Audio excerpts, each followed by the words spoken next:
ये इतनी सुख सुविधाओं के बावजूद भी जीवन का जो तनाव है वो बढ़ता जा रहा है। हालांकि अब तो देखिए इतनी कंपैरेटिवली जो लाइफ है वो इजी हो गई है, तो ideally our life should be much relaxed, much happier. पर ऐसा नहीं है। उसका एक मुख्य कारण ये है कि पूरा दिन हमारे को जो इतनी इंफॉर्मेशन फ्लो होती रहती है, जो इतना चीज़ों का हमारे को पता लगता रहता है, और उसमें से अधिकतर चीज़ों का हमारी जो दिनचर्या है, जो हमारी रोज़ की ज़िंदगी है, उस पर कोई असर भी नहीं होता। परंतु इतनी शेयरिंग और इतने हमारे फ़ोन्स पे इंफॉर्मेशन फ्लो होती रहती है कि knowingly unknowingly we keep reading them. And secondly, most of the stuff not only is irrelevant but is totally wrong as well factually।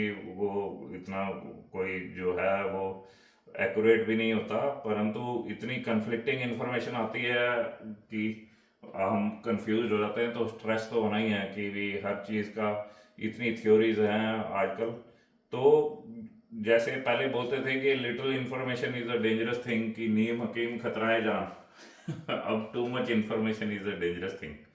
ये देखिए, आप कहीं भी जाएं, एक छोटी सी शॉप से लेकर आप अगर डॉक्टर के पास जाएं, तो इतने they will tell you so many things. आजकल देखिए इतनी इन्वेस्टिगेशन है, इतनी चीज़ों का पता लग जाता। And then secondly people Google everything. तो अगर आप ब्लड टेस्ट भी कराएंगे तो you will try to find out what's wrong with you by just googling your results. And more और less the most dangerous and the least common, जो वो जितने भी डायग्नोसिस होंगे वो टॉप पर आते हैं। तो आदमी बेचारा पहले ही ये सोचने लग पड़ता है एक तरह से मन में, तो उसके पहले ही डायग्नोसिस हो जाता है कि मेरे को ये है, और इसलिए इतने तनाव में वो डॉक्टर के पास जाता। और डॉक्टर के लिए स्ट्रेस ये है कि उसको, पेशेंट को ये नहीं बताना पड़ता कि तेरे साथ गलत क्या है, कि व्हाट्स रॉन्ग विद यू। उसको ये भी एक्सप्लेन करना पड़ता है कि why these all other things जो उसके मन में है कि it's not with you.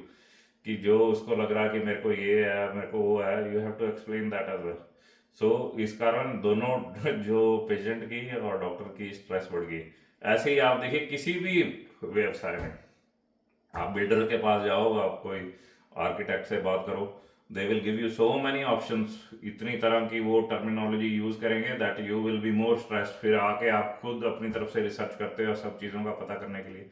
Construction material इतनी तरह का आ गया है, उससे इतना फर्क पड़ता है। एक छोटी सी चीज़ भी आपने लेनी है, उसमें भी इतने ऑप्शन है। ये जो सिंपल चाय भी मैं बना रहा हूँ, इसका भी अगर मैं गूगल करूँ तो इसके फायदे नुकसान हर चीज़ के कम से कम मैं पूरा दिन पढ़ सकता हूँ उसको भी। So we have to think कि आफ्टर ऑल जीवन एक ही है। कोई ज़रूरी नहीं कि हमारे को वो मून लैंडिंग से लेके राफेल एयरक्राफ्ट और वो जो न्यूक्लियर वॉर्स और इन सब के बारे में पता होना चाहिए। कि ठीक है, जितना हमारी अपनी फील्ड है, अपनी डेली लाइफ है, उतनी इंफॉर्मेशन बहुत है।